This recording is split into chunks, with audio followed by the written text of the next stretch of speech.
This is our central payment station that can operate from 1 to 6 washers and dryers with 6 different prices and 6 different times.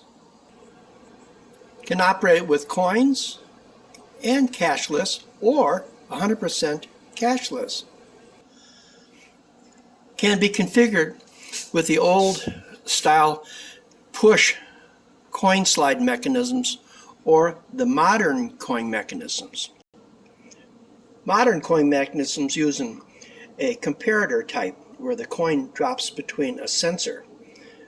Most washers and dryers that are coin operated use this type of mechanism versus this old antiquated type mechanism. Can operate with totally cashless or in combination with coins and cashless. You can have from 1 to 6 machines, whether they be coin drop or coin slide.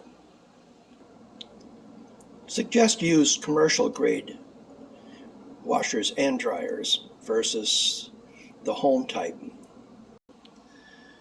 So, from 1 to 6 washers and dryers from a central pay station or multiple pay stations, depending on how many washers and dryers you have. This ends our presentation. Thank you.